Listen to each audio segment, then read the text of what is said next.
नमस्कार, जय हिंद दोस्तों। मैं आपका दोस्त शुभम गिरी आप सभी लोगों का हार्दिक स्वागत करता हूं अपने YouTube channel study with Shubham Giri में। दोस्तों, आशा ही नहीं मुझे पूर्ण विश्वास है आप सभी लोग स्वस्थ होंगे और अपने शिक्षण और गैर शिक्षण संबंधी कार्यों को बड़ा ही ठीक ढंग से कर रहे होंगे। तो दोस्तों, आज की वीडियो में हम 3 टॉपिक्स पर बात करने वाले हैं और तीनों की अपडेट हम सारी देंगे कल पूरे दिन की। सैलरी को लेकर के दोस्तों क्या अपडेट है ये आपको हम इस वीडियो में बताएंगे। और दिल्ली हाई कोर्ट में दोस्तों एक केस और रजिस्टर हुआ है, उसके बारे में हमको आपको बताएंगे। और उसी से रिलेटेड दोस्तों जो सब्जेक्ट कॉम्बिनेशन का जो हुआ है इसके बारे में बताएंगे। और ये हमारे स्कूलों में दोस्तों जो प्रिंसिपल हैं वो काफ़ी मनमानी कर रहे हैं, नेक्स्ट के रूल को वो फॉलो भी नहीं कर रहे हैं, ये भी एक बात देखने को मिली है। तो इसके ऊपर भी बात हम करेंगे। चलिए, सबसे पहले दोस्तों हम दिल्ली हाई कोर्ट में केस की बात कर लेते हैं, फिर आगे हम बढ़ते हैं। दोस्तों, आप सभी लोग जानते हैं कि भारत के अलग अलग न्यायालयों में कोर्ट केस काफ़ी सारे चल रहे हैं। सबसे पहले तो आप सभी लोग जानते हैं कि दिल्ली हाई कोर्ट में कोर्ट केस हुआ था, है ना। और इसके बाद देखा जाए तो दोस्तों लखनऊ में भी कोर्ट केस हुआ, जयपुर में भी दोस्तों कोर्ट केस हुआ। आप सभी लोगों को पता होगा जो लोग नियमित रूप से जुड़े रहते हैं। इसके बाद मैंने आपको बताया था कि चंडीगढ़ हाई कोर्ट में भी दोस्तों कोर्ट केस हुआ। इसी कड़ी में दोस्तों दिल्ली हाई कोर्ट में एक केस दोस्तों और रजिस्टर हुआ है, ठीक है।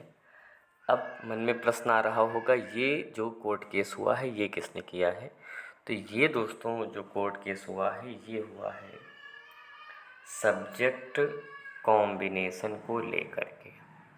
आप सभी लोगों को पता होगा कि बहुत सारे ऐसे कैंडिडेट थे इनका सब्जेक्ट कॉम्बिनेशन का प्रॉब्लम था, इसको लेकर के इनको अनएलिजिबल किया गया, इनएलिजिबल यानी इनको किया गया था। जिसके बाद ये लोग तो काफ़ी दोस्तों सबसे अंत में अगर किसी ने केस किया है तो वो केस किया है हमारे सब्जेक्ट कॉम्बिनेशन वाले भाई बहनों ने। सब्जेक्ट कॉम्बिनेशन में भी दोस्तों कई सारी की दिक्कतें हैं लेकिन बहुत सारी दिक्कतें ऐसी हैं कि जिनका इलाज हो सकता है और उनमें जो बच्चों का अधिकार है वो उनको मिलना चाहिए। जैसे कि एक सब्जेक्ट आपका होता है पब्लिक एडमिनिस्ट्रेशन, है ना। एक हमारे भाई हैं उनके साथ ये प्रॉब्लम है, उनके पास पब्लिक एडमिनिस्ट्रेशन है ना। और राजनीति विज्ञान यानी पॉलिटिकल साइंस एक अलग सब्जेक्ट होता है, मगर दोनों एक दूसरे से रिलेटेड हैं, ठीक है। तो उन्होंने क्या किया है कि पब्लिक एडमिनिस्ट्रेशन को यानी जो आपका जिसको हिंदी में हम लोक प्रशासन बोलते हैं, ठीक है, लोक प्रशासन को उन्होंने पब्लिक पॉलिटी के बराबर मान्यता नहीं दी है, यानी राजनीति विज्ञान के बराबर मान्यता नहीं दी है। जबकि जो हमारे लोक प्रशासन वाले भाई बहन हैं उनका मानना है कि लोक प्रशासन जो सब्जेक्ट है इसको राजनीति विज्ञान के बराबर मान्यता प्राप्त है, इसलिए इनको उसको मानना चाहिए। वो नहीं मान रहे हैं। तो ये दोस्तों एक बड़ी खबर सामने आई है।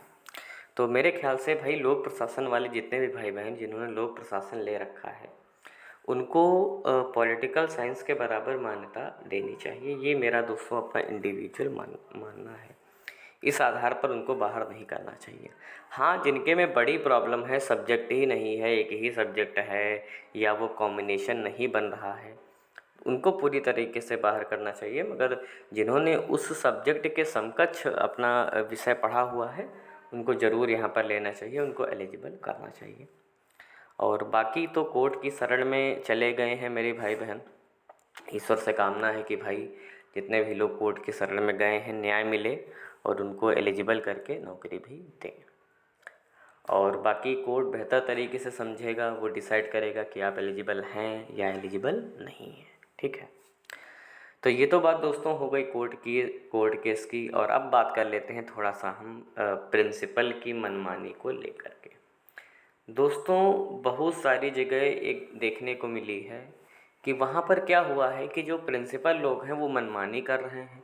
मनमानी कैसे कर रहे हैं, वो अपनी हर तरीके से चला रहे हैं और वो नेस्ट द्वारा बनाए गए किसी भी नियम का पालन वो नहीं कर रहे हैं। वो अपने नियम अलग चला रहे हैं। जैसे कि मैं आपको एक उदाहरण देता हूँ कि उन्होंने एक एक अध्यापक को मान करके चलिए दोस्तों 10-10 कमेटियों का सदस्य बना दिया है। हमारे मेरी पर्सनल अध्यापकों से बात हुई है, कहते हैं कि सर सुबह 5 बजे उठना पड़ता है, सुबह 5 बजे उठते हैं और रात में 10 बजे तक कहीं जा कर के उनको आराम मिलता है। जोड़ लीजिए, यानी कि अगर देखा जाए तो उनकी जो ड्यूटी बन रही है 17 घंटे 24 में वो काम कर रहे हैं, 17 घंटे वो वर्क कर रहे हैं। इतना अधिक बर्डन उनके ऊपर पड़ रहा है, जिसकी वजह से उनकी जो मानसिक जो स्वास्थ्य है वो दिन प्रतिदिन दोस्तों ख़राब होता जा रहा है। ये रिपोर्ट दोस्तों सामने आई है। और प्रिंसिपल क्या करते हैं, मौज करते हैं, ठीक है, मौज ही कहेंगे। और वो ज़्यादातर बिलीव करते हैं काम करवाने में, और स्वयं तो कुछ ज़्यादा चीज़ें वो इन्वॉल्व नहीं होते हैं, ऐसा देखने को भी मिल रहा है। हमारे जो हॉस्टल वार्डन वाले भाई बहन हैं, हॉस्टल वार्डन वाले, उनको जो वीकली ऑफ था कि एक छुट्टी उनको हफ्ते में मिलनी चाहिए, वो भी नहीं दे रहे हैं, जबकि ऊपर से पूरा आदेश है कि उनको एक छुट्टी मिलनी चाहिए। तो ये भी बड़ी प्रॉब्लम है। तो भाई मेरा जितने भी प्रिंसिपल अगर मेरी बात सुन रहे हैं, वैसे जितने भी नए नवनियुक्त हमारे प्रिंसिपल गए हैं उनमें ये प्रॉब्लम नहीं देखने को मिल रही है, मगर जो पुराने प्रिंसिपल काम कर रहे हैं, पुरानी व्यवस्था वाले, वो अव्यवस्था वहाँ पर फैला रहे हैं, ऐसा देखने को मिल रहा है। क्योंकि वो नए नवनियुक्त अध्यापकों को बिल्कुल भी पसंद नहीं कर रहे हैं, क्योंकि वो सभी लोग जो थे वो संविदा पे या अस्थायी तौर पर नियुक्त थे, और जो हमारे नए गए हैं उनको वो आँखों में भा नहीं रहे हैं, ऐसा देखने को मिल रहा है। और ऐसा अलग अलग जगह से भी देखने को दोस्तों मिल रहा है। तो आपके भी स्कूल में ऐसा है कि प्रिंसिपल ठीक से काम नहीं कर रहे हैं? तो ज़रा बताइएगा कि आप किस स्टेट से हैं, कहाँ इमारत से हैं। ये मतलब कि जो मैं बात बता रहा हूँ ये इधर छत्तीसगढ़ और उड़ीसा साइड से मुझे खबर मिली है। बाकी आप लोग बताइएगा कि आपके स्टेट में क्या हालात हैं, आपके स्कूल में क्या हालात हैं, प्रिंसिपल या अन्य कर्मचारी लोग कैसे काम कर रहे हैं। तो हम उस व्यथा को सभी लोगों के समक्ष दिखाने का पूरा प्रयत्न करेंगे। चलिए दोस्तों, अगली खबर की तरफ बढ़ते हैं। अगली खबर दोस्तों हमारी सैलरी की है। कल आज तक दोस्तों सुबह तक अभी तक कहीं ऐसी कोई रिपोर्ट नहीं मिली है जिसने कहा हो कि उनकी जो सैलरी है दोस्तों आ गई है।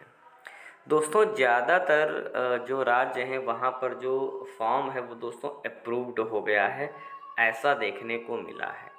अप्रूव्ड होने के बाद भी दोस्तों सैलरी नहीं आई है, और मुझे भली भांति पता है कि आप सभी लोगों के पास जो पैसा है वो भी नहीं बचा है। त्यौहार का समय है, घर में भी पैसे देने हैं ताकि घर में भी भाई खुशहाली आए कि हाँ भाई घर में भैया ने पैसे भेजे हैं। तो इस तरीके की बहुत सारी परेशानियां आ रही हैं। बहुत सारे लोग तो पैसे उधार ले कर के गए थे, वो भी पैसा ख़त्म हो चुका है ना। बहुत सारी वहाँ पर व्यवस्था में पैसा लगा, खाने पीने में भी पैसा लग ही जाता है थोड़ा बहुत, है ना। तो बहुत सारी दिक्कतें सामने आ रही हैं, ऐसा देखने को मिल रहा है। मगर घबराए नहीं दोस्तों, धैर्य रखें। सैलरी उम्मीद है कि किसी भी दिन किसी भी समय आपकी आ सकती है, क्योंकि कार्य आपका बड़ा ही तेज़ी से चल रहा है।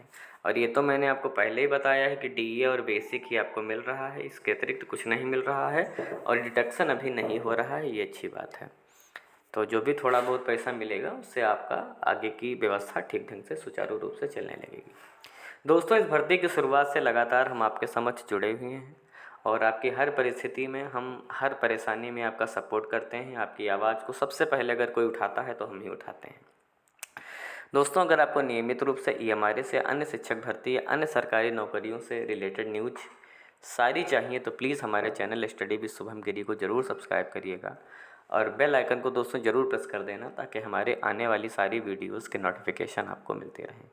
तो अभी की वीडियो में दोस्तों बस हम इतना ही रखते हैं। जैसे ही कोई नई खबर आएगी हम तुरंत उपस्थित हो जाएंगे आपके समक्ष वो नई वीडियो लेकर के।